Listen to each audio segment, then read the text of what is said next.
Mending Poco F3 atau iPhone XR ya? Menarik sih ini pembahasannya. Kalian itu lebih pilih tim Apple atau Xiaomi nih? Atau mungkin Android atau iOS? Oke, sebelum lanjut ke pembahasannya, mungkin kita opening dulu aja kali ya.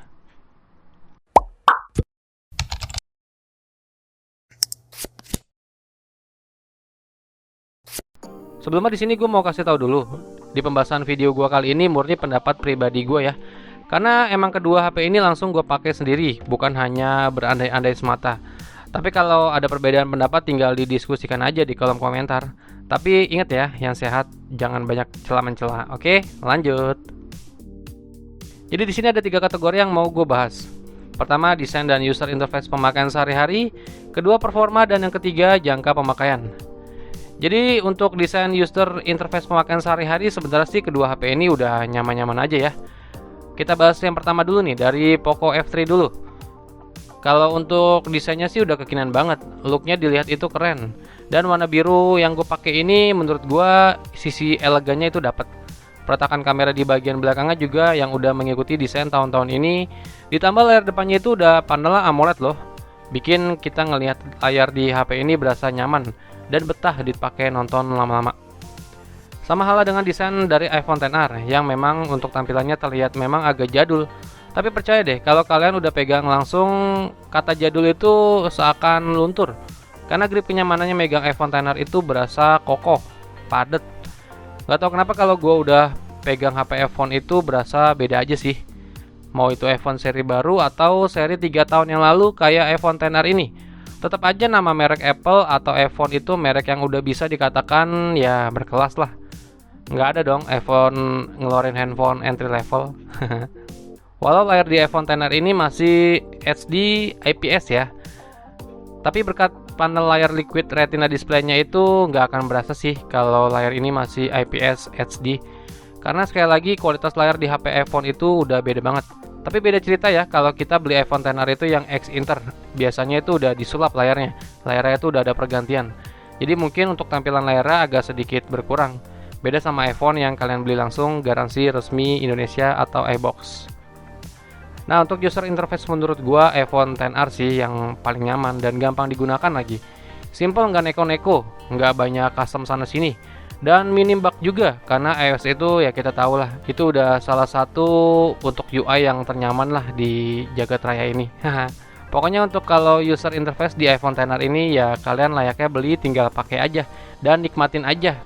Nggak usah banyak mikir ini bug apa ya, ini kenapa ya, gimana gitulah pokoknya. Kedua dari segi performa di sini gue bukan bahas tentang adu speed test ya, tapi lebih ke pemakaian sehari-hari aja. Tapi biar gak bingung di awal, ini gue tunjukin spesifikasi masing-masing dari kedua HP ini.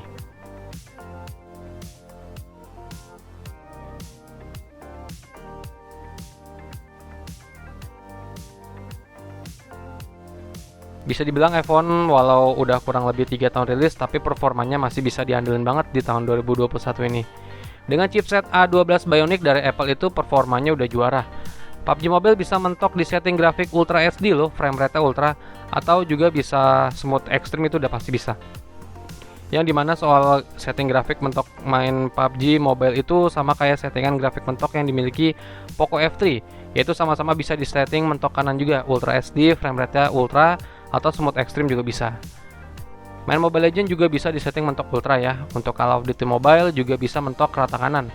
Tapi kalau untuk soal kenyamanan gue lebih pilih Poco F3 karena layarnya yang udah mendukung 120Hz, yang dimana scroll aplikasi dan buka tutup aplikasi juga lebih nyaman ketimbang iPhone XR yang layarnya masih 60Hz. Jadi di sini kalau dari segi performa ya gue udah pasti pilih Poco F3. Gimana dengan performa kameranya? Dimana untuk iPhone XR hanya memiliki satu buah kamera belakang dan satu buah kamera depan. Sedangkan untuk Poco F3 ini memiliki 4 buah kamera belakang dan satu buah kamera depan. Untuk kualitasnya udah bisa ketebak dari segala fitur yang dimiliki dari Poco F3 itu udah lengkap. Dari mulai kamera utama, lensa wide, bahkan makro juga ada loh. Ya udah kalian bisa lihat sendiri nih hasil kualitas foto dari kedua HP ini di kamera utamanya ya.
Terlihat untuk iPhone XR itu kelihatan lebih unggul berkat warnanya yang natural, sedangkan Poco F3 lebih bisa mengandalkan 4 fitur lensa kamera yang dimilikinya.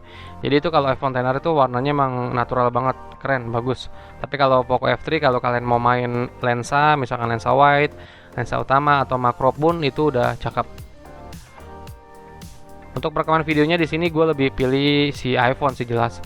Karena si iPhone XR ini udah bisa ngerekam resolusi 4K di 60 fps, plus di kameranya juga udah tertanam OIS ya, atau Optical Image Stabilizer, yang bikin hasil dari video di iPhone XR ini stabil, nggak geter-geter. Sebenarnya Poco F3D ini juga udah cukup baik, dia bisa ngerekam video sampai 4K juga, tapi hanya mentok di 30 fps. Dan fitur stabilisasinya juga ada, tapi bentuknya software, yang biasa kita kenal ACE atau Electric Image Stabilizer.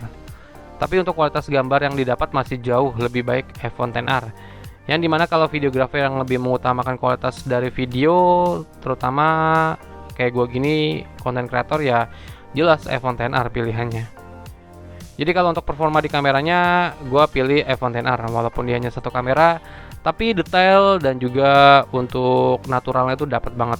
Karena hasil fotonya itu memang lebih natural, dan hasil videonya untuk konten kreator kayak gue gini itu lebih bermanfaat banget, lebih dapat banget di iPhone XR. Dan yang terakhir untuk jangka waktu pemakaian lama, kira-kira lebih enak atau nyaman atau kuat yang mana nih? Antara Poco F3 atau iPhone XR? Kalau gue suruh harus pilih sih, gue pilih Poco F3. Ya karena Poco F3 itu ya, jadi kita lihat dari perspektif hardware dan dukungan operating system buat kedepannya aja. Sebenarnya kita tahu iPhone itu nggak pelit ya yang namanya update software. Di iOS 15 yang gua pakai di iPhone XR gua ini masih bisa mendukung device lama loh. Kayak contohnya iPhone 6s yang udah hampir 7 tahun yang lalu itu keluarnya. Berarti untuk iPhone XR juga harusnya bisa mendukung sampai 7 tahun ke depan semenjak awal rilis. Tapi bedanya udah pasti, setiap HP diupdate semakin lama itu pasti ada yang namanya penurunan performa. Karena kita tahu chipset A12 Bionic itu bukan prosesor yang baru.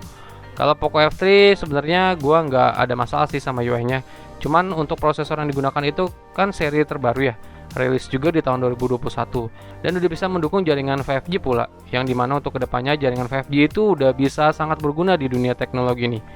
Jadi di sini untuk jangka waktu panjang gua lebih pilih si Poco F3. Karena yaitu tadi SoC-nya baru dan udah bisa mendukung jaringan 5G. Dan kesimpulannya nih, menurut gua kalau kalian lebih mengutamakan dari sisi konten kreator atau pembuat video atau dukungan multimedia, gua rasa sih iPhone XR itu yang paling cocok buat kalian. Tapi kalau kalian lebih mengedepankan performa dan jangka waktu panjang, mungkin Poco F3 ini cocok buat kalian, karena buat main game itu udah nggak ada obat. Tapi kalau gue disuruh pilih sih mending Poco F3 atau iPhone XR, ya jelas lah gue pilih iPhone XR. Karena satu hal yang nggak bisa gue tinggalin dari merek HP Apple ini, yaitu ya nyaman. Oke, sampai ketemu lagi di video gue berikutnya. Venga pamit, bye.